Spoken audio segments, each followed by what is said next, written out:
Good morning, good afternoon, and good evening all. A very warm welcome on behalf of the IPB events team. We are very much looking forward to supporting you with today's IPB webinar, Diverse Voices Drive Better Eye Health. So I'm now delighted to hand over to Jennifer to welcome you to the webinar. Thank you. Thanks, Deb. Yes, welcome everyone. I'm Jennifer Gersbeck and I am the Executive Director of Advocacy at the Fred Hollows Foundation, as well as co-chair of the IAPB Gender Equity Work Group. I am passionate about and a champion for gender equity. It's something so important to me. My goal is to ensure gender equity is embedded across the eye health sector, both programmatically in the work that we and others do, but also within organisations like the Fred Hollows Foundation, because without walking the talk and living the values ourselves, you cannot expect it to translate to the programs that we and others deliver. It is not only my own experience as a female leader that drives this passion, but also because of the challenges faced by other women that I have witnessed. Of course, I want to do what I can as an individual. But as we emerge from this pandemic, it is also critical that we mobilise, unite, and gather more momentum compared to what we have had in the past.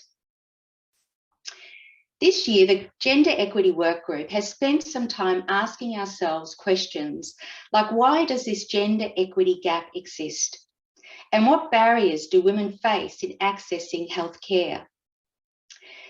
We know many factors contribute to the degree of accessibility, but what are these factors and why are they so important? To get us started today, we want to ask you, our audience, to list what you think are the barriers for women in accessing eye care services. You should be able to see on your screen now a Slido QR code and a URL link to slido.com for access to this poll that we want to run, and the number up there, which is 523301. Once you've accessed Slido, and someone already has, and you can do this on your phone, on your tablet or the laptop, type your answers or words into Slido and they will appear magically on the screen. I'm going to give you a couple of minutes to do that. I can see words popping up already, such as awareness, cultural beliefs, income, affordability. Income is getting bigger, which means more people are putting that one in. Transportation is there. Religion. Cultural beliefs, again, is big.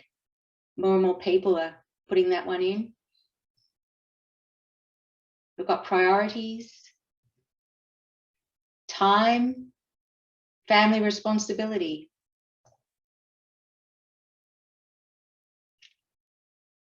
Lack of social support. Some great words coming in here and they're all relevant. Literacy. Just other responsibilities.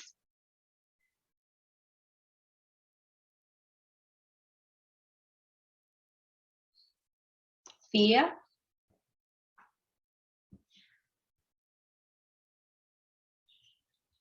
Male chauvinism. Time, we're all time poor. Social status. Give it just a couple more seconds and any other words you want to put in there. It's interesting that cultural beliefs and income are getting bigger. Oh, and family responsibility, they're standing out as three major points. Time's getting bigger.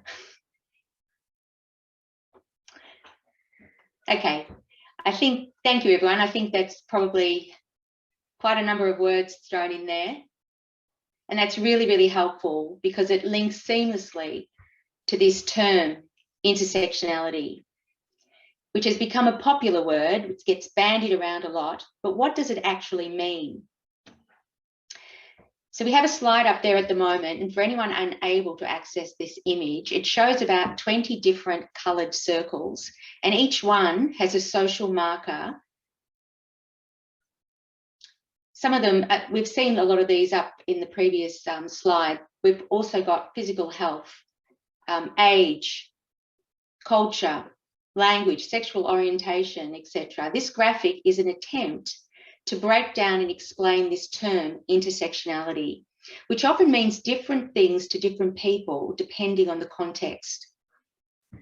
If we look at a formal definition, intersectionality is a perspective that acknowledges the concrete experiences of inequity that results from the interaction of gender with other social markers of difference.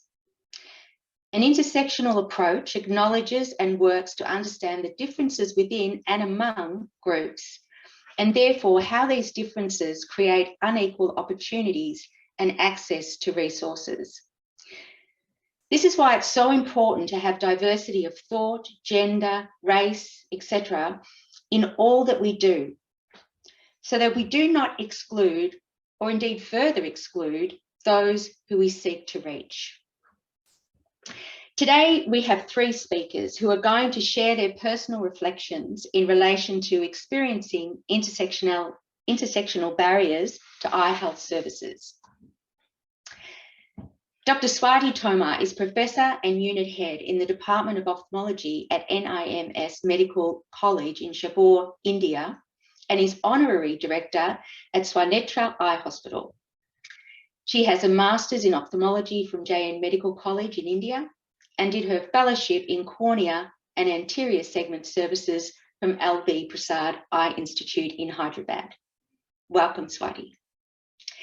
Dr. Tesfaye Adira is the Global Technical Lead for Eye Health at Sightsavers and the President of the Ophthalmological Society of Ethiopia.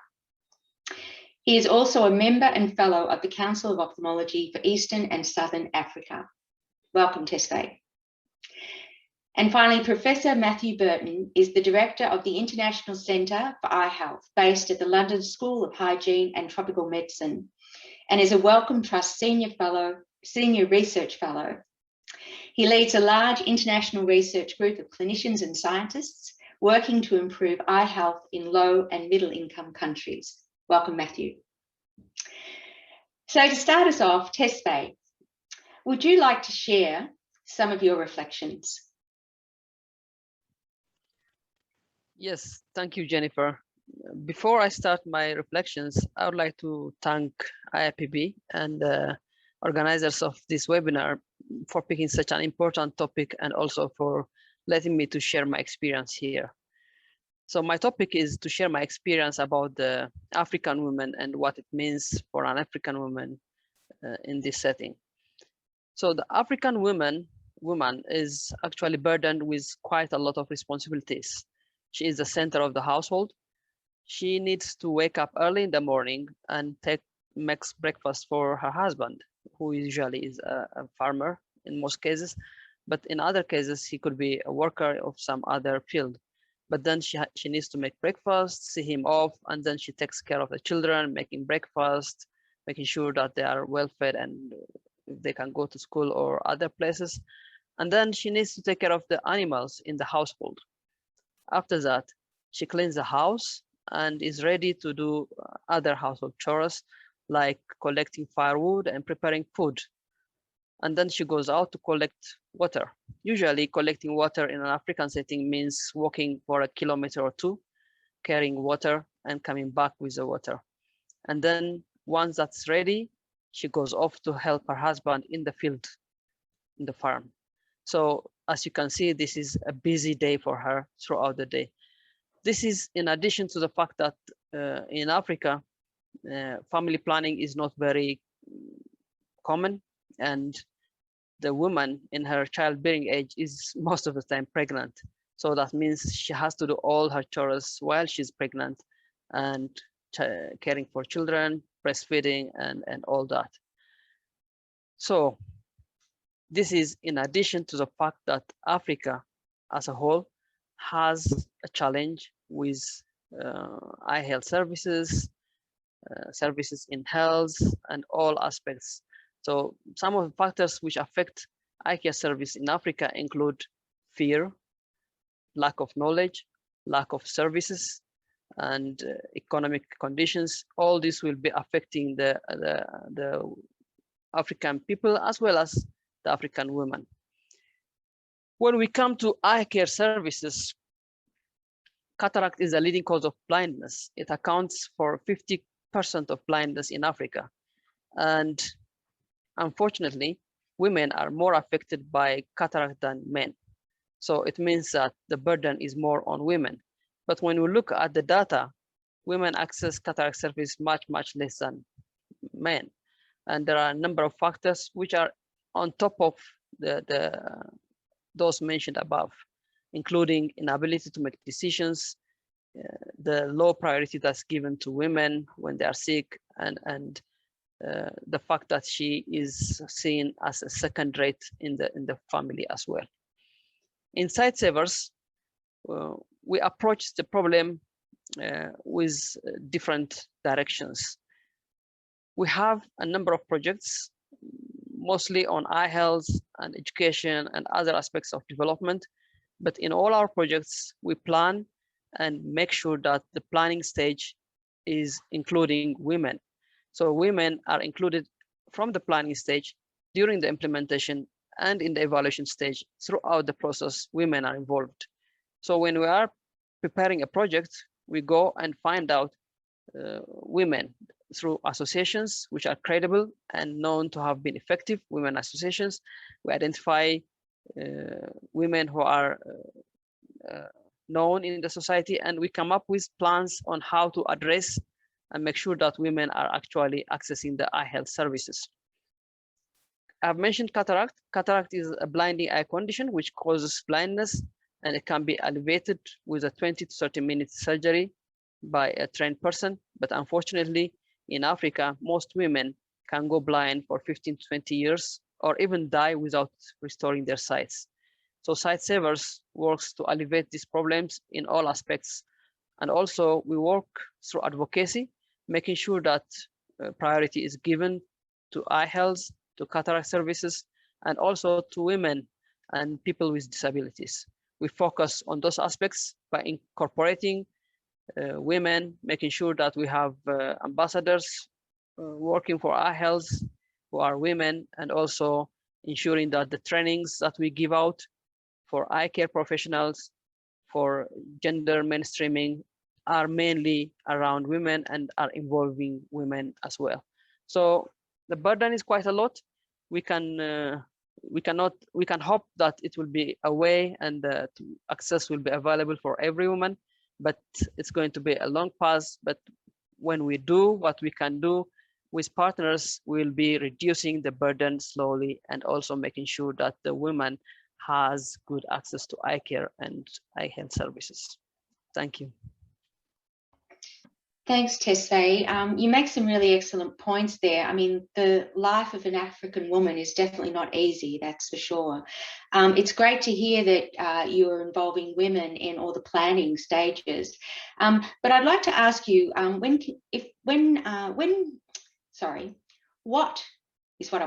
what should we be considering as an evidence base to take this intersectionality issue forward?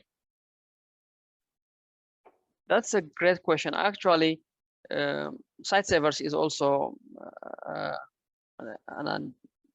very well-known research body, and we believe in evidence in all our implementation of projects and also in all our planning. And one of the activities that we are currently doing is a research which is looking into three countries, Mozambique, Zambia, and Malawi, to look at the barriers which are affecting women specifically. A number of research have been done on the general population in African setting. What are the barriers that are affecting people from accessing eye health services? But these researches are looking specifically into barriers affecting women. So the research will be focusing on identifying the barriers and then coming up with recommendations on how to best approach and make sure that our communications are addressing those issues which are affecting specifically the African women. So we make as much as possible evidence-based approaches and implementations. Thanks, Tesfaye. It'll be great to see those results from that research as well. Thank you very much. Now, Swati, if I can hand over to you to hear some of your reflections, please. Thank you, Jennifer. I am really glad to be here today. All thanks to Fred Hollows organization and the IAP Gender Equity Work Group, and on a topic which is so close to my heart, because I've been working as a female corneal surgeon for the last 16 years in Southeast Asia, especially India. And whenever we talk about any kind of gender inequity, we definitely think about the magnitude of the problem. Is it so big? And when we actually look into it, then we realize that the prevalence of blindness in women is about 1.26 times the prevalence among adult males. So that's a huge difference that we are looking at here. Russell, can you please put up my slide? So this was about, thank you. So this was about a survey that was done by the in the Indian subcontinent of over 100,000 people, and in 1999 to 2001, and then again after a gap of like 6 to 7 years. And as you can see, the prevalence of blindness definitely decreased over a period of 6 years, but the gap between the male and the female was always there. So it was like about 6.4% as compared to 4% in males in 2000, and which decreased, but the gap was always there. And there's another slide, Russell, can you please put that up? So here, when we look, what is actually being done, so it's the urban versus the rural population. So as we all know, this part of the world, the rural population, most of the India lives in rural areas. And here, as you can see, the females outnumber males in a very big way. And even after adjusting for age and place, the females are actually, they have a double problem as compared to males. And the reasons could be putting up traditional eye remedies and workplace injuries, because most of them are farmers and they are looking after the household.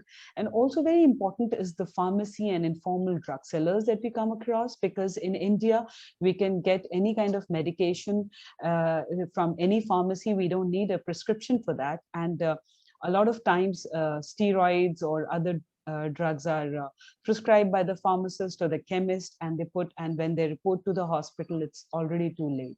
Thank you, Russell. You can please put the slides down.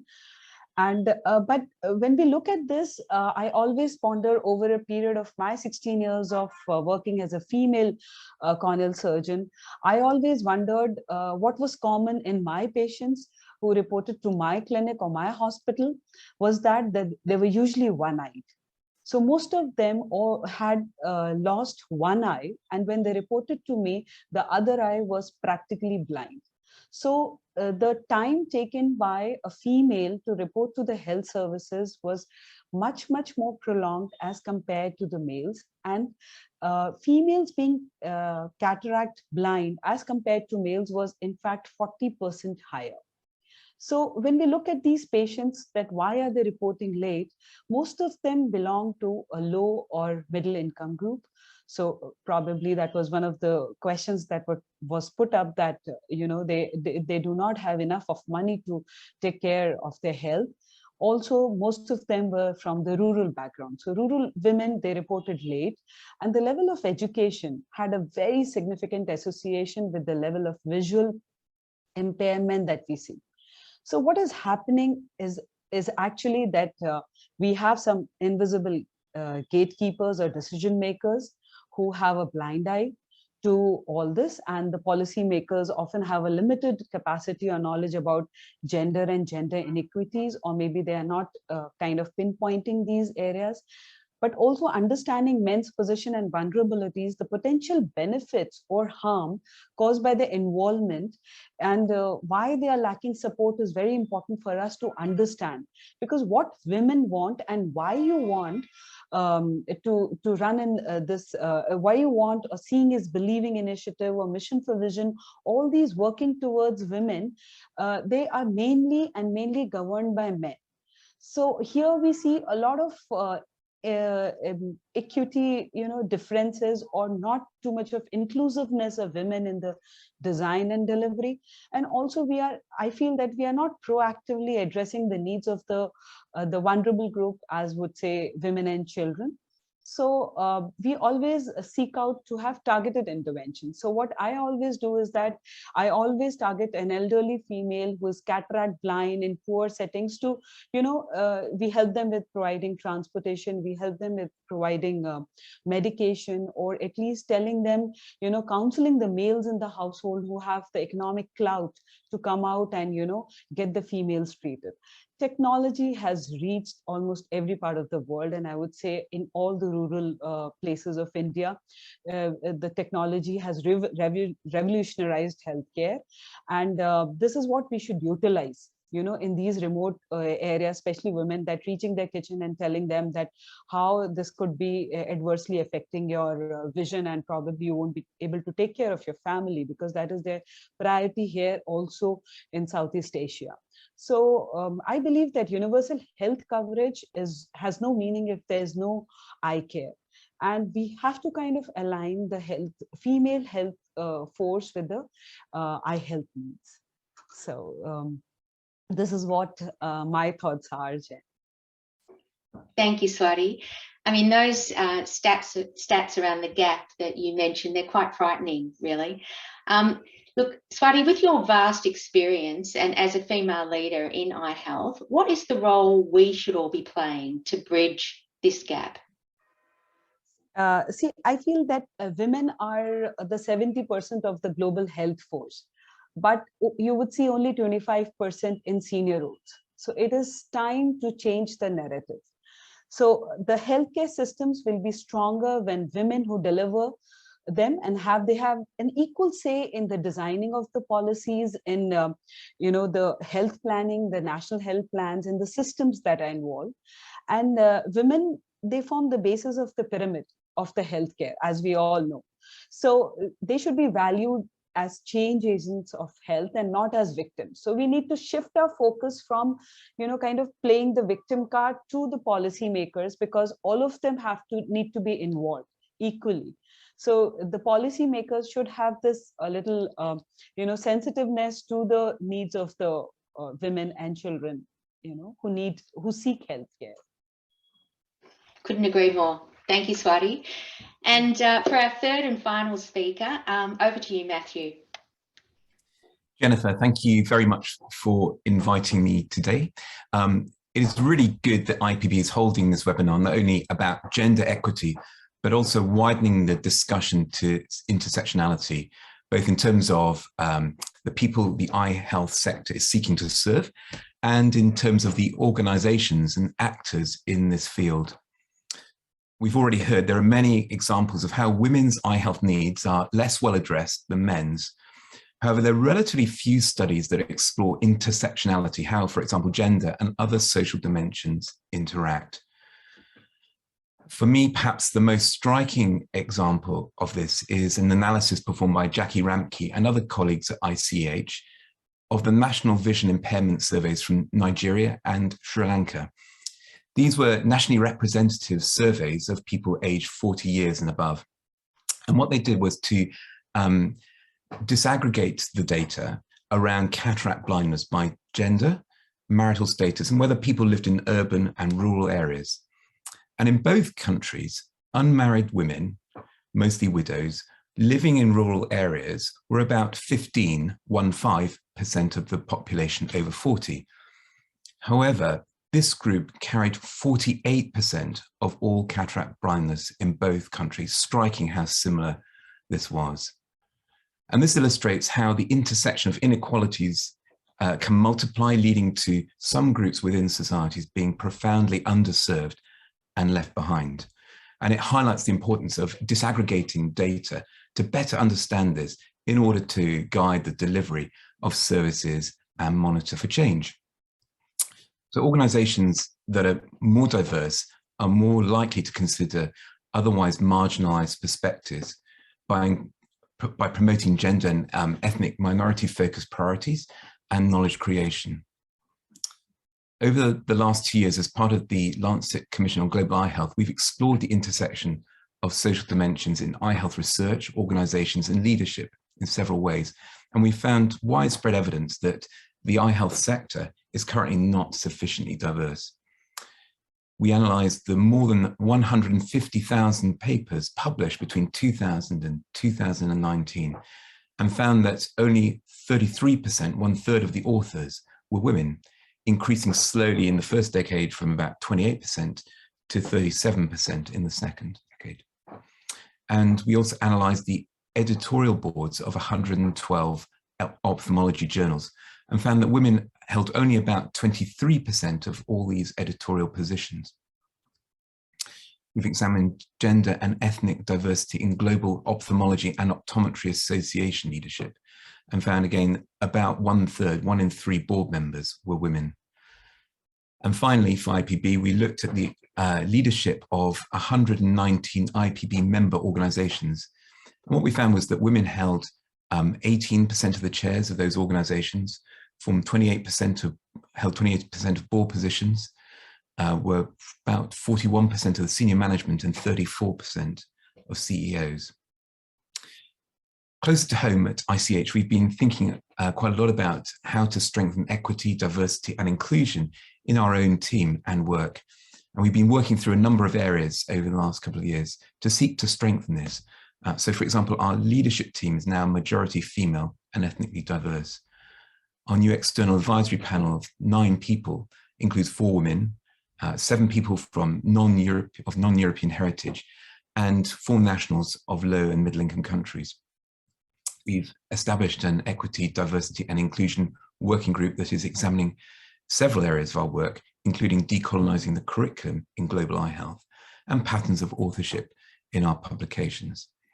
Finally, we're developing good practice guidelines and expectations for our team to further promote equity, diversity, and inclusion within our team, within our partnerships, and our work in general. Thank you, Jennifer. Thank you, Matthew. Look, it's clear from your story that you've seen the difference it makes to have diverse voices around the table. But what do you think we need to change to ensure that the sector is better equipped to take an intersectional approach? Yeah, thank you. Well, I think the data from Sri Lanka and Nigeria are really helpful to shine a light on this. I think data is really important, understanding the situation better. So that's disaggregating and investigating how different characteristics interact in different contexts, remembering that contexts are different. So a better understanding of the situation is key. And then informed by that data to be thinking about the redesign of services to improve equity, pursuing different strategies such as, say, for example, proportionate universalism, which aims to improve the outcomes for all groups, but allocating the resources and actions proportionate to need. Monitoring is really important so we can see how things are changing, ideally improving, and this can be an important driver for change. And then kind of within our organizations, being really proactive to be encouraging honest examination of ourselves, our own cultures, biases, and practices. And kind of linked to that is seeking to ensure really diverse leadership.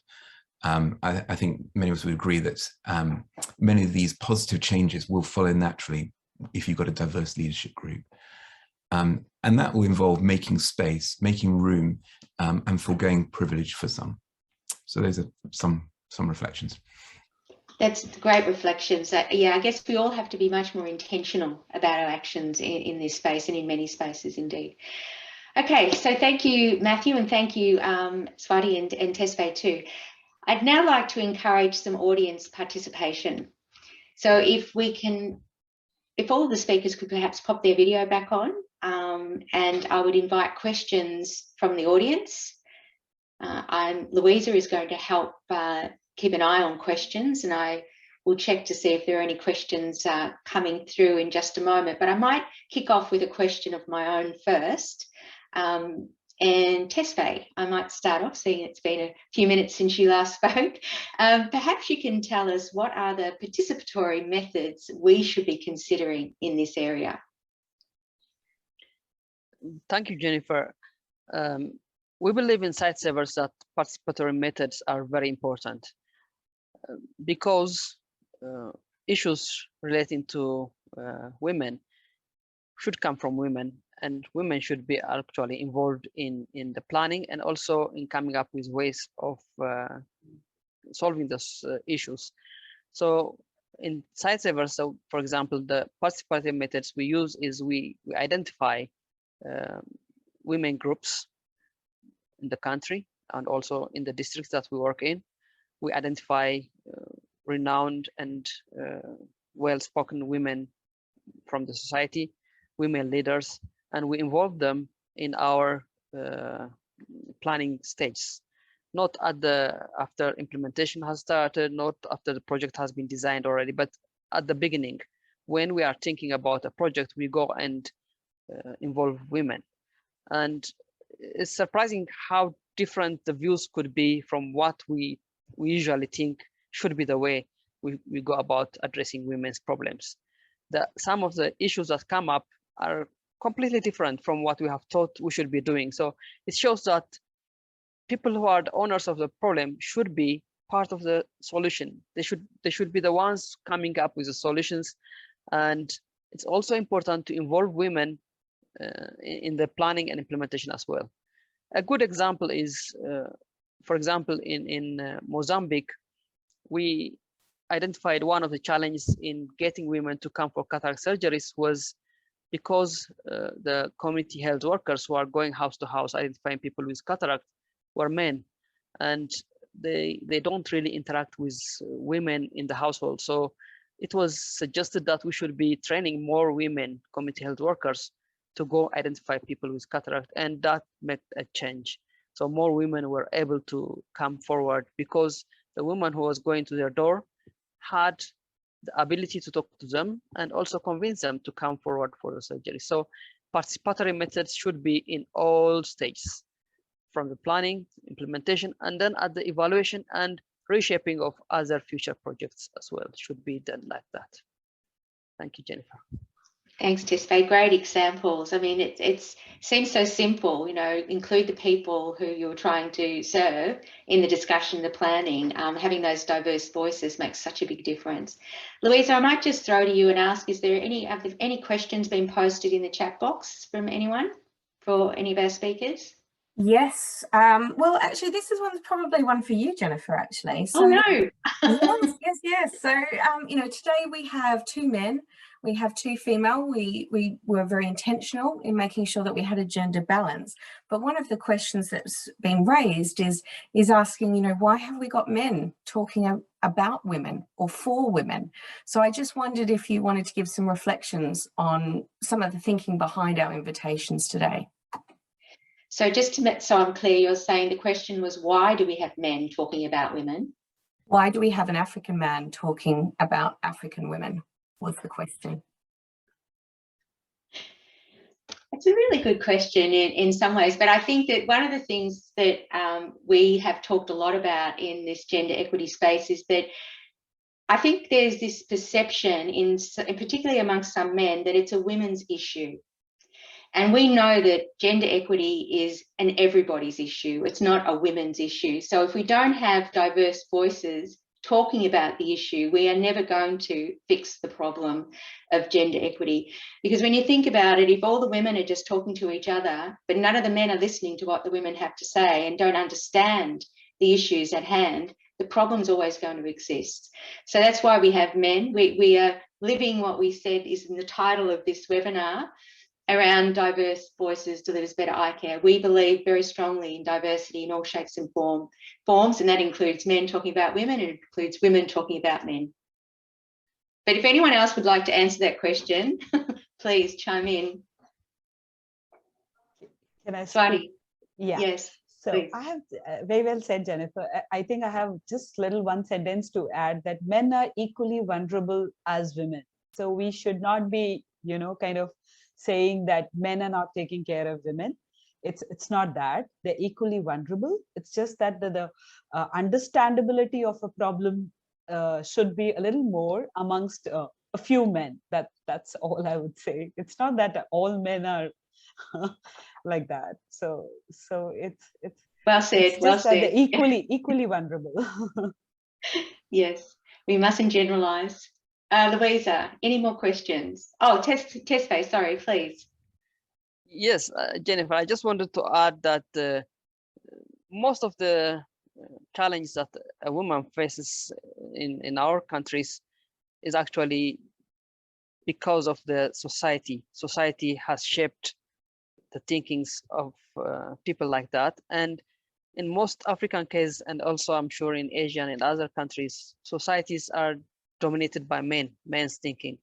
And I believe what we need to work on is on the thinking of the man's mind to change, make sure that women are equal. They need care, they need better access, instead of downplaying a woman's role and decision making. So I think it is really good that men get to understand the challenge that a woman faces and also speak about it rather than just making it a woman's issue.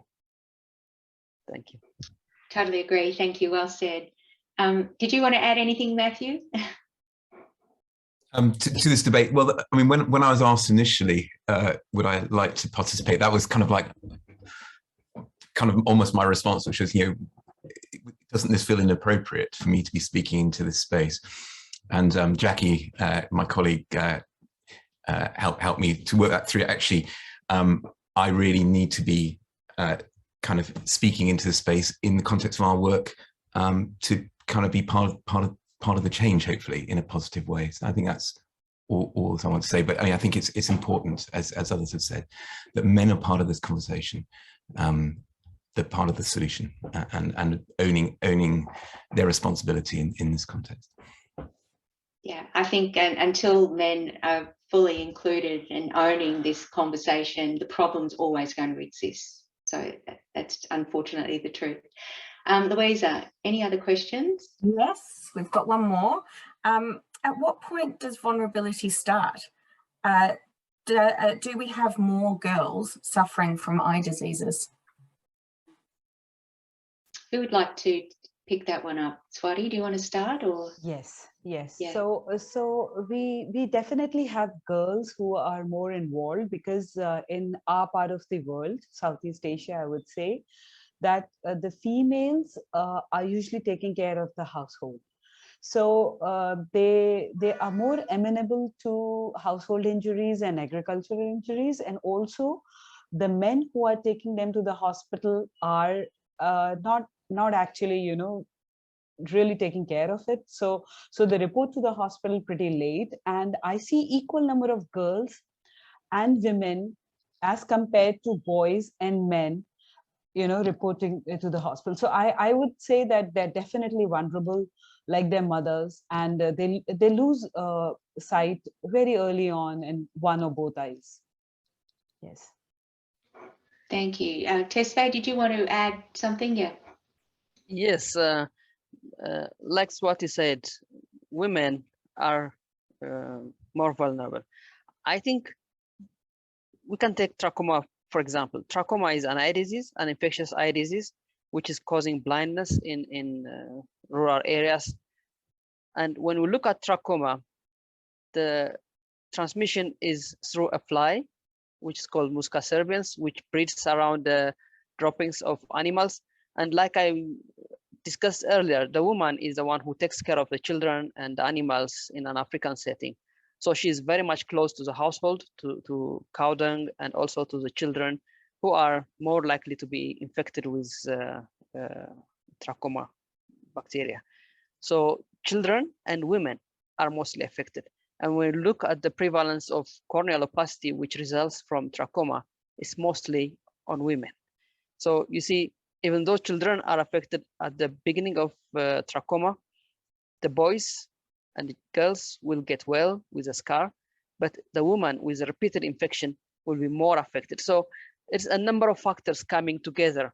So this is a good example of intersectionality. It's not just the fact that she's a woman and has to deal with a lot of things, but also the fact that she is living in the household area, taking care of animals, taking care of children.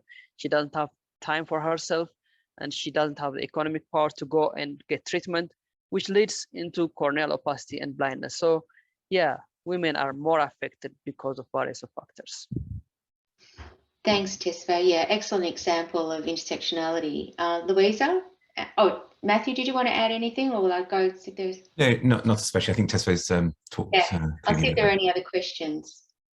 Yes, we've got a few coming in now. So where do the experts on the panel think we should start in our efforts to address this critical area of disparity?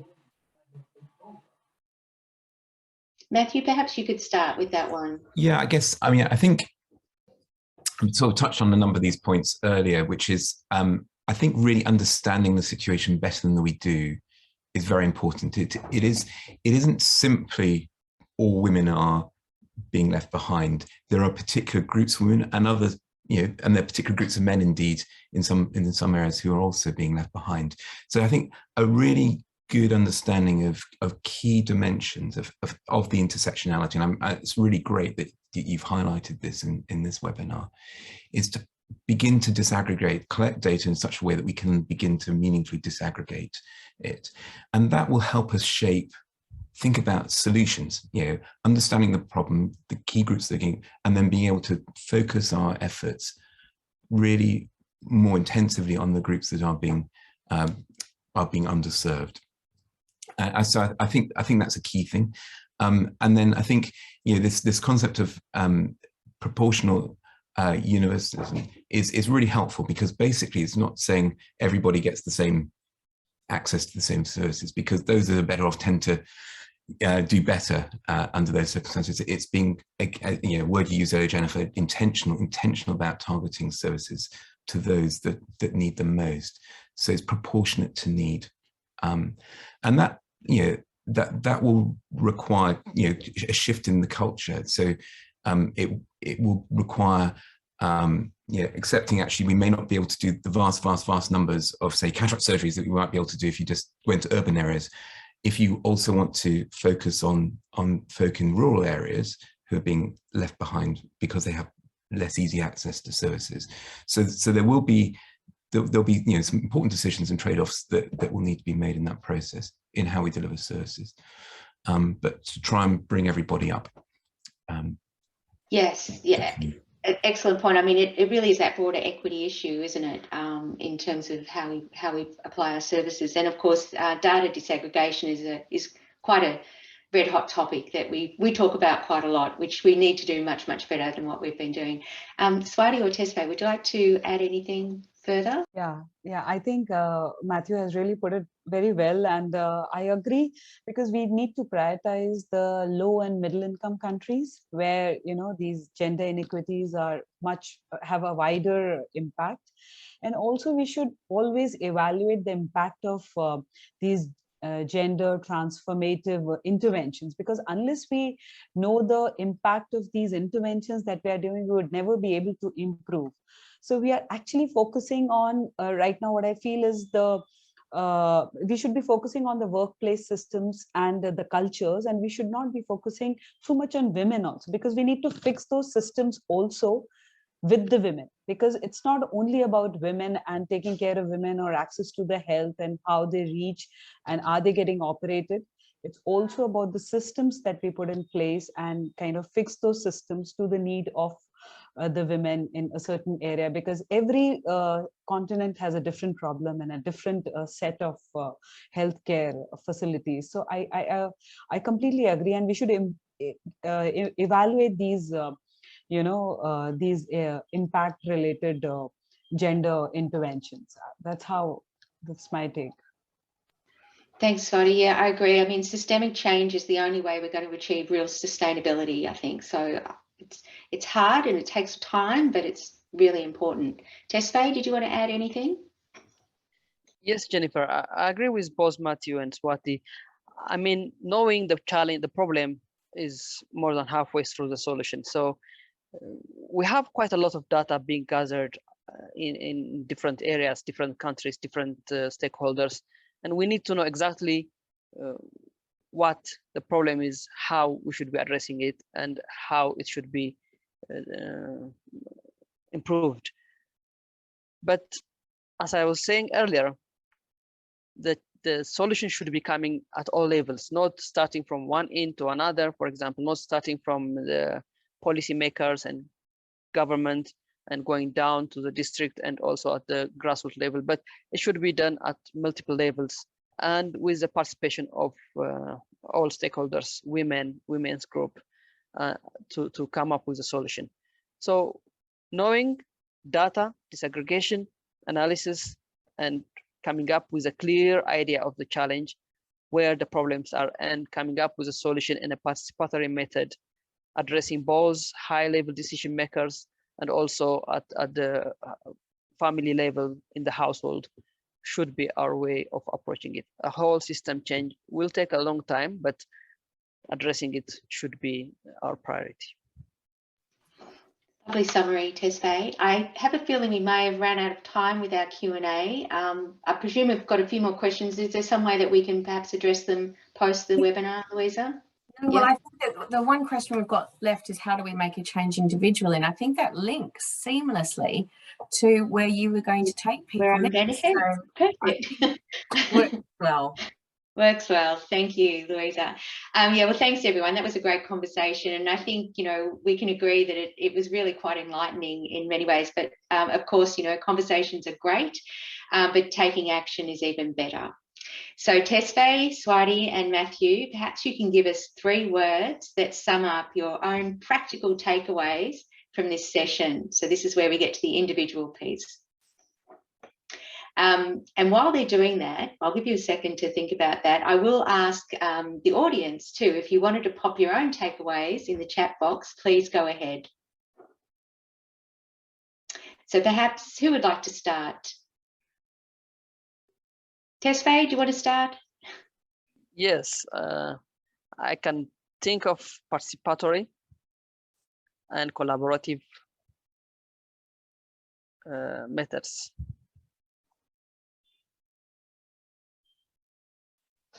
Swati? So I would say that, you know, speak up. As a woman, I feel if you have a problem, just speak up. There are people to help you. Secondly, try and build your network. That is very important. Even if it's a family, try and build a network so that, you know, the healthcare is approachable. And secondly, thirdly, reach out. Reach out to, you know, educate yourself so well that you reach out on your own. So you don't need anybody to, you know, kind of, as a woman, I feel, and I strongly feel about it that, you know, we do not tend to reach out because of certain things, but then just reach out and people are there to help you. It's not that the world is so bad. So true. Good advice. And Matthew, what about you? 3 words, data, disaggregation, monitor. Exactly what I would expect from a researcher, you know, but very important words. Okay, look, thanks everyone, and special thanks to our speakers. Louisa, I believe, is going to pull all of these gems together. Hopefully we've captured a few more in the chat box so that we can share these words with the sector through our IAPB Gender Equity Work Group, through our toolkit, in fact.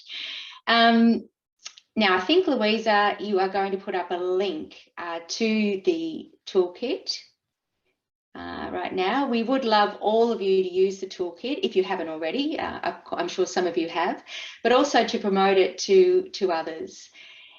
It would be great to hear what you found useful, what might be missing, and how you've put it into practice. We would absolutely love to include some case studies in this toolkit. And also, if you're interested in learning more about the Gender Equity Work Group, please reach out to either myself or Louisa. We're always looking for new recruits. Okay, so and now before we close, I would like to hand over to Peter Holland, CEO of IAPB, for his reflections. Over to you, Peter. Jennifer, thank you very much, and a particular thanks to all the speakers for what's been a really fascinating webinar. If I have my one point, my one takeaway, and I wanted to just echo some of the experiences that have been talked about the importance of diversity in leadership. Certainly from my own personal experience, I know that when I've worked in organizations that focus on that and have diverse leadership, they tend to be more imaginative, more innovative, and frankly, just simply better at their job. And I think this is a really important issue for us at IAPB, and that we have to set an example. And actually, I was just checking while the webinar was going on, and there's been really a shift in our board makeup since the last board. We changed boards earlier this year, where I think in the previous board, fewer than a third of our members were women, but now 16 of 34 members are women, so almost half the board. The numbers are only really the very start of it, but I think it is a reflection of some of the changes that are happening. And without doubt, that's a big result of the work of the Gender Equity Working Group. So I want to thank them for all the work they're doing and the work they're continuing, because I think as the webinar has shown, really, this is really should be the start of the intersectionality of our conversation around intersectionality. It mustn't be the end. I mean, we've heard really from all the speakers and from the questions, how fundamental these issues are to everything we do. We know there are over 1 billion people who don't have access to the basic eye care services they need, and that's what we're really focused on. And we know we can't hope to reach them without understanding and addressing the sorts of challenges that we've heard about today. Over the past couple of decades, we've seen extraordinary progress under Vision 2020. We've had real successes built on our collective action. But as the conversation has shown, there are a whole range of interrelated global challenges which are going to have different impacts on the barriers that we're trying to address. I do think we're making progress. I mean, just one example, earlier this year, I'm sure as almost everybody will know on the call, we saw the adoption of the first United Nations General Assembly resolution on vision, and that was a real landmark. And I think it really did cement our place as a major global development issue for the next decade. It made the link between vision and eye health, and explicitly with the Sustainable Development Goals, and really made the case that you can't achieve those SDGs without tackling eye health and eye care. And building on that, we've recently released a new sector strategy, which has been developed in partnership across the sector as a whole, 2030 in sight, and it offers a new approach for eye health, which aligns itself very much with that 2030 agenda for sustainable development. Critically, right at the heart of the strategy is equity. That's right at the heart of it, and that came through consistently in all the consultations, how important equity was. What we're trying to do, what the strategy seeks to ensure, is that everyone has access to the eye care and rehabilitation services they need. We know that's ambitious, but at the same time, actually, it's something that I think is really important for us to aim for. And you can't achieve the SDGs, you can't have universal health coverage unless we're successful. So I think that's our goal for the next 10 years. And critically, we're not going to achieve that unless we continue the conversations we started today, and crucially turn what we've learned into practical action. So again, I just want to thank the speakers. Jennifer, thank you. Thank the work of the Gender Equity Working Group, and hand back to you. Thank you for those reflections and comments. And as Peter says, just because we have come to the end of our time today doesn't mean this conversation is over. With the practical takeaways we have, I'm sure the importance of diversity of voice for gender equity is front of mind. And I hope what you've heard today sparks further thought, reflection and action in your own workplaces and communities. I'd also like to thank the speakers again, and to you also, the audience, for joining us today. Let's keep this conversation going and move forward from intention to action. Thank you very much.